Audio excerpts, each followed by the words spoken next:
కల్తీ రంగాన్ని చూసేటువంటి వారికైతే అసలు వారు ఇంకా గట్టి ప్రయత్నం చెయ్యాలి. కల్తీలు రాజ్యమేలుతాయి. కల్తీ అనేటువంటిది ప్రతి చోట వస్తుంది. అది నివారించవలసిన బాధ్యత ఖచ్చితంగా ప్రభుత్వం మీద ఉంటుంది. ఇక ఈసారి ఎండలు 50 డిగ్రీలు అనేటువంటిది కామన్ థింగ్గా మారిపోతుంది. కాబట్టి విద్యుత్తు వినియోగం అనేటువంటిది రాష్ట్రానికి కొంత బాగా అవసరమయ్యేటువంటి నెలలో ఇప్పుడు రాబోయేటువంటి రోజులు కూడా. ఆగ్నేయ తూర్పు దేశాల్లో ఖచ్చితంగా భూకంపాలు కానీ మొదలైనవి రావచ్చు. నవంబర్ 10 నుండి సంవత్సరం చివరి వరకు సింహరాశిలో కుజస్తంభనం జరుగుతోంది. సెప్టెంబర్ 18 నుండి అక్టోబర్ 15 వరకు కర్కాటక రాశిలో కుజ గురువుల కలయిక జరుగుతోంది. అంటే ప్రాకృతిక ఉపద్రవములను సూచిస్తూ ఉన్నది. ఎక్కడో ఒక చోట ప్రపంచంలో సునామీ భూకంపాలు వచ్చే అవకాశం ఉంది. ఇంకొక విషయం, ఈ సంవత్సరం గురువు 3 రాశులకు మారుతూ ఉన్నాడు. అందులో గురువుకు రాహుకేతువు సంబంధం ఎప్పుడూ యోగ్యమైనటువంటిది కాదు. దానికి ప్రమాణం చెబుతోంది జ్యోతిష్శాస్త్ర గ్రంథం. గురునా సారినావాపి రాహుయుక్తే ధవాషికి యోగశ్చండాలనయోయం రాజా రాష్ట్ర వినాశనం.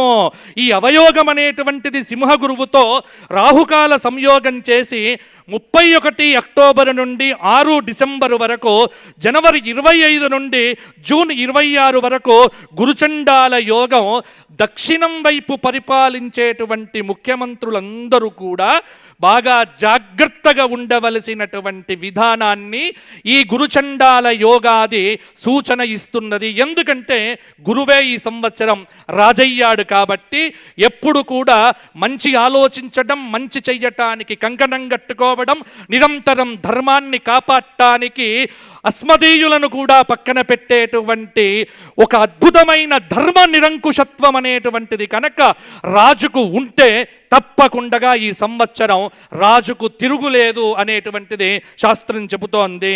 అతిచారగతే జీవే వక్రస్తాపి శనైశ్చర హాహాకారం జగత్సర్వం దుర్మిక్షం ప్రేతరాటు దిశి. గురువు అతిచార కాలంలోనే శని వక్రీ అవుతున్నాడు. ఇక్కడ రాహుకేతువుల యొక్క కలయిక. అందుకే పాలకుల మధ్య నిత్యము సయోధ్యను పెట్టుకోవటానికి చాలా నొసట చిరునవ్వులుంటాయి, లోపలంతా కూడా వేరే రకంగా ఉంటుంది. ఇది ఈ సంవత్సరం అన్ని చోట్ల కనిపించేటువంటి వర్తనం. నోరు ముందర చిరునవ్వులు చూసి మాత్రం మీరు పొంగిపోకండి, లోపల చూసి ఆలోచన చెయ్యండి. కాబట్టి జాగ్రత్తగా ఉండాలి.